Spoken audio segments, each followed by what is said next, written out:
al despertar, al despertar. Hola, buenos días, bienvenidos a la entrevista del día aquí en GAFA TV Ecuador. Hoy tengo el gusto de saludar en nuestros estudios al señor José Villavicencio. Él es presidente de turno del Frente Unitario de Trabajadores y también máximo dirigente de la Unión General de Trabajadores del Ecuador, la UGTE.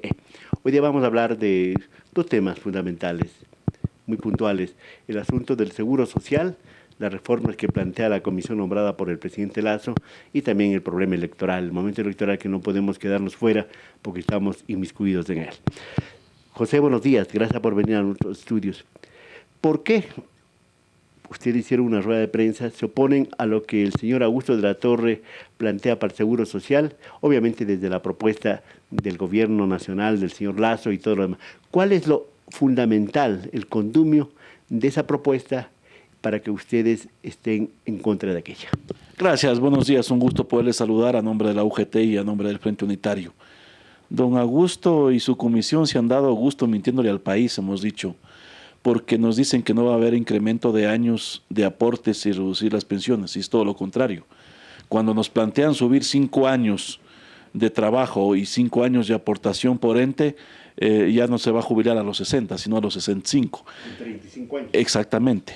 En esa línea va también los que ahora se jubilan con 65 de edad y 15 años de aporte. Nos plantean que ya no sean 15, sino que sean 25, 10 años adicionales. Entonces ya no se van a jubilar a los 65, sino a los 75. Y tercero, obviamente, que dice la ley, 70 años de edad y 10 de aporte. Ya no son los 10, son los 15. Entonces, la persona se estaría jubilando a los 75, en el peor de los casos a los 80. La primera mentira del señor de la Torre y su comisión. Segundo, dicen ya no hay incrementos de aportes. Falso. Hoy aportamos de 12 meses. Quieren que aportemos de 14 meses. Por ente, solo haciéndole un cálculo del salario básico, usted aporta alrededor de $68. Por 2 son alrededor de $130. Más aportes, menos ingresos para el trabajador. Los 2 décimos, ¿no es cierto? ¿Por qué hay reducción de pensiones? Porque se pone una básica y una variable. La básica, obviamente, es una pensión irrisoria que nos quieren dar, porque dice será con el aporte que da el Estado ecuatoriano, el 40%, que por cierto no puede ser más allá del 3% del Producto Interno Bruto. O sea, mejora el presupuesto, reactivación económica, etcétera, pero queda congelado, el 3%, no más. Y entonces, obviamente, esa variable nos dicen que si usted gana 500, $600, el trabajador cogería menos de $300, $260, $250. ¿Con qué quieren mejorarla? Con nuestra propia plata. Porque en el tema del Fondo de Cesantía, que ya nos quitaron antes el 1% para el seguro de desempleo, hoy nos dicen ya no lo puede recibir cuando renuncia o cuando lo despiden, solo cuando se jubile, y no de forma global, sino mensualizado junto a la pensión, para decir que su pensión va a ser mejorada con su propia plata. Y otro elemento, que no serán los 5 mejores sueldos, ¿verdad?, sino progresivamente entre 20 y 25 sueldos, ¿verdad?, que estipula. Y hay otra cosa, que como un seguro paralelo, ¿no?, porque el fondo de cesantía se pueden ahorrar, entre comillas, en instituciones privadas. Mire, no solo el tema del fondo de cesantía, sino el tema de los fondos de reserva, que hoy se coge mensualmente. En la propuesta nos dice el 50% lo seguirá recibiendo y el otro 50% obviamente tiene que ahorrarlo, pero no en el IES, sino en el banco que usted desea o una cooperativa. Pasos a las privatizaciones, si le sumamos a esto las famosas cuentas individuales o cuentas únicas, son pasos a las privatizaciones que también nos dicen no va a haber, pero sí existe. Entonces, obviamente la situación es bien complicada. Adicionalmente a eso tenemos el tema de la jubilación patronal, que dice que los nuevos contratos, el empleador aportará el 1% del salario básico, o sea, $4.50 en los actuales momentos, $4.50 la pensión patronal. Mire, la pensión patronal mensual. Y hoy, según el Código del Trabajo y un pronunciamiento de la Corte Constitucional de triple reiteración, nos dice que no puede ser la pensión patronal jubilar menos del 50% del salario básico unificado. Hoy, por lo menos $225. Y ellos nos quieren dar $4.50 al mes. Y si quiere mejorar eso, que el trabajador ponga de su recurso. Entonces, es criminal la propuesta conforme la han planteado. Y entonces, ¿cuál es el mensaje que nos dicen? Lo dice el señor de la Torre, lo dice el señor Pablo Lucio Paredes, entre otros. Es que alguien debe arrimar el hombro, es que alguien debe hacerse cargo del problema del IES. ¿Y por qué los trabajadores? ¿Por qué los jubilados? ¿Por qué los pensionistas? Si no somos responsables nosotros de la situación del IES. Se quiere cargar en los hombros de los trabajadores el problema del seguro social. Desde el punto de vista de los trabajadores, de los sindicatos, del FUD, de la UGTE, ¿cuál sería la salida real para sostener el seguro social y para reflotarlo? Porque que esté en crisis el seguro, está en crisis el seguro. ¿Cuál la alternativa desde el punto de vista de los trabajadores? Brevemente, mire, el correísmo en el 2015 nos dio el primer garrote sobre las pensiones jubilares, al eliminar el 40%. Ahí, cuando estuvo vigente la famosa ley de justicia laboral, perdió $9.000 millones si le sumamos el lucro cesante. ¿Quién responde por eso? La famosa resolución 501, que cambiaron los valores de el seguro de validez, vejez y muerte a salud.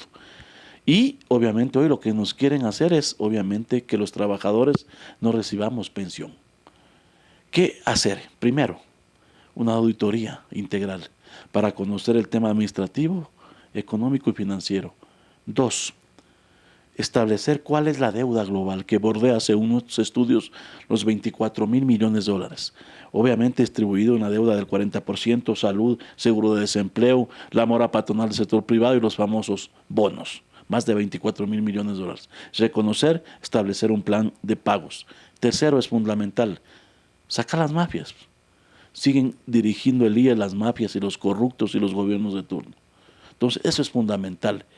Cuarto, obviamente no pueden quedar en la impunidad los responsables del IES, el señor Richard Espinosa, que quiso desconocer la deuda de salud en el 2015, que en ese entonces bordeaba la deuda a los $3.527 millones, a pretexto que no había reglamento. ¿Dónde está el señor González? Ramiro González, mire, el responsable de los actos de corrupción y del famoso call center. El tema de las derivar a los pacientes a las clínicas privadas. Y los otros que hicieron negociado hasta con las fundas del cadáver producto de la pandemia. Entonces, no puede quedar en la impunidad esa situación.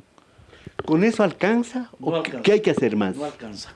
Evidentemente los estudios nos dicen que si el gobierno cumpliera con el pago del 40%, están garantizadas las pensiones hasta el 2040.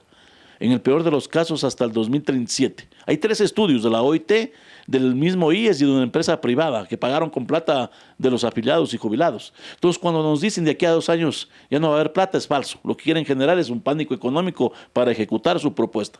¿Qué hacer? Obviamente hay que tomar medidas. El Frente Unitario en los próximos días va a entregar una propuesta. Tiene una propuesta integral el Frente Unitario para recuperar el IES que queremos, le hemos denominado. Pero vamos a presentar únicamente para los 3 seguros. Y le vamos a dar una propuesta de carácter social, entendiendo el principio de solidaridad que tiene el Seguro Social, y eso es fundamental. Y va por el tema de crear un fondo para garantizar la pensión a los actuales y sobre todo a los futuros que aspiran a tener un trabajo y a tener una jubilación y sobre todo medicina y los servicios que son fundamentales. Se dice que, no se dice, es realidad, la cantidad de trabajadores activos es mínima ahorita en el país, ¿sí? Tomando en cuenta la cantidad de trabajadores, de personas en capacidad de hacerlo, la población económicamente activa. Se dice que apenas hay, no sé, 4 o 5 o menos. 5 activos por un jubilado. Y se requiere 9 por... Entonces habrá que mejorar el asunto laboral, habrá que crear fuentes de trabajo, habrá que dar empleo a la gente para que aporten y sostengan al Seguro Social, aparte de cobrar las deudas, aparte de transparentar el asunto de la corrupción y todo eso. ¿Cómo desde el lado de los trabajadores se ve el asunto de crear fuentes de trabajo, incluso para asegurar no solo la seguridad social, sino la vida frente a la inseguridad pública? Mires, fundamental el tema de la generación de empleo. 5.500.000 personas de una población económicamente activa que están en la edad de trabajar, que bordea los 8.500.000 personas, están en la desocupación, en el subdesempleo, en la informalidad. Entonces, si no hay fuentes de empleo, también le afecta al IES. Entonces, si generamos empleo, obviamente resolvemos tema IES y el tema de la necesidad de las personas. Este gobierno dice que ha creado 540.000 empleos en unos 2 años. Démosle el derecho a la duda. Pero resulta de que a marzo del 2023 en el IES únicamente reflejan 215.000 empleos. Significa que hay como 300.000 empleos precarios, sin seguridad social. Entonces, obviamente, esa realidad tiene que cambiar, porque nosotros concebimos de que en vez de no darle jubilación al trabajador teniéndolo aportando o trabajando hasta los 75, 80 años, es preferible 30 años de trabajo, 60 de edad, para darle oportunidad al resto. Entonces, pasa por cambiar de gobierno, pasa por cambiar de políticas públicas para resolver el problema del empleo, fortaleciendo el agro, la pequeña y mediana industria, el tema del turismo, la construcción, la manufactura. Pero ¿cómo reactivamos el turismo si no combatimos la inseguridad que hay en el país? Entonces, tiene que ver con una propuesta integral. Señor Villavicencio, estamos a menos de 2 meses de las elecciones, de la primera vuelta, domingo 20 de agosto. Hay 8 candidatos, 8 binomios. Ellos sintonizan la realidad del Seguro Social, conocen la realidad del Seguro Social, entienden y tienen alguna propuesta según ustedes han podido escucharlos. 8 candidatos, el cual hemos escuchado muy atento y hemos firmado, por cierto, un acuerdo, es nuestro compañero Yacu Pérez, que le ha dicho públicamente al presidente Lasso: no se atreva a tomar esas decisiones porque usted ya se va. Segundo, y si es que las hace, obviamente yo lo voy a derogar.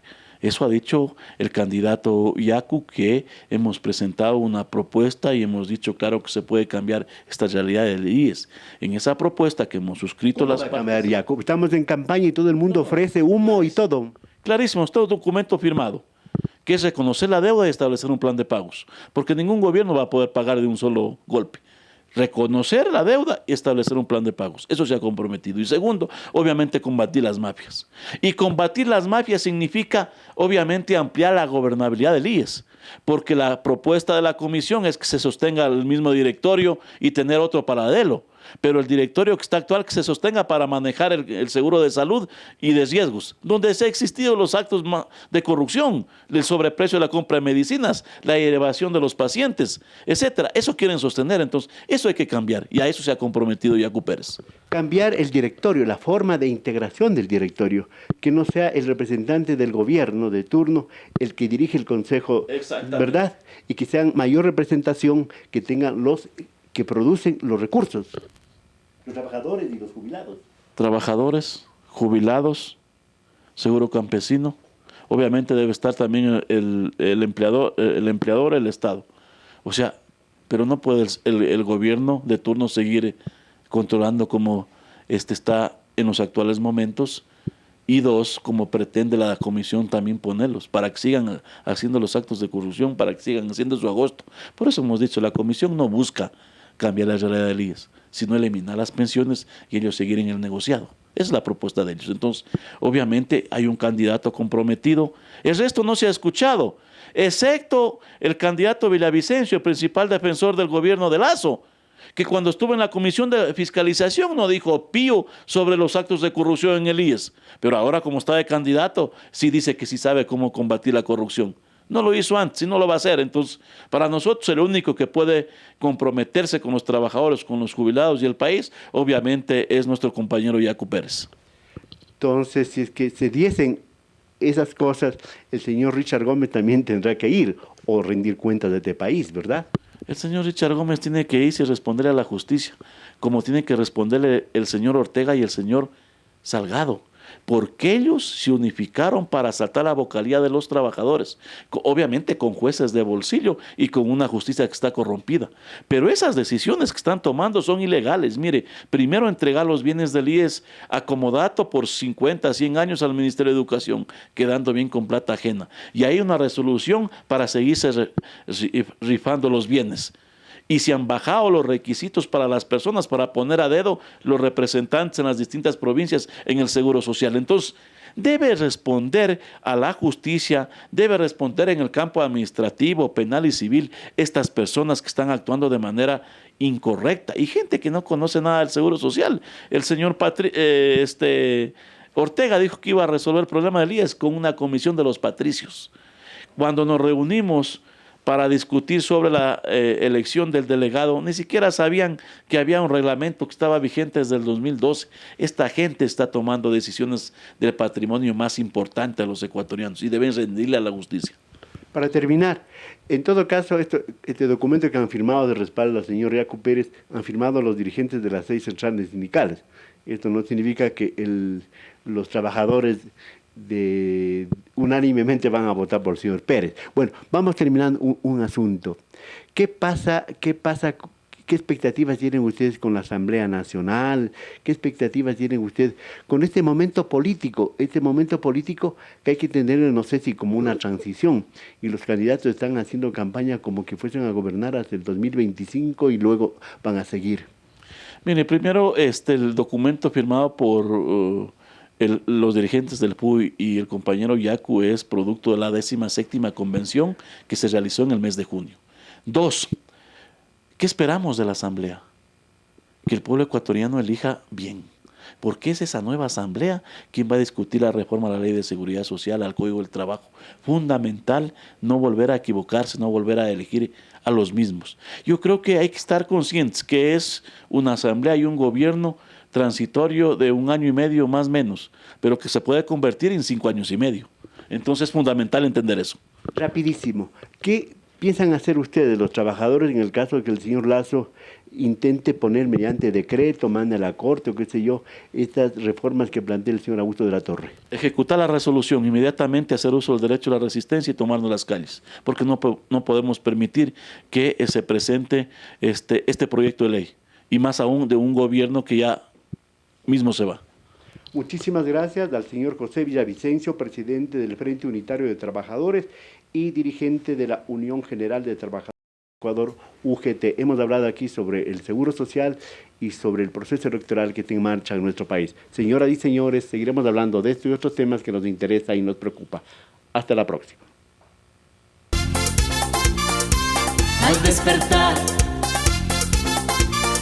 al despertar.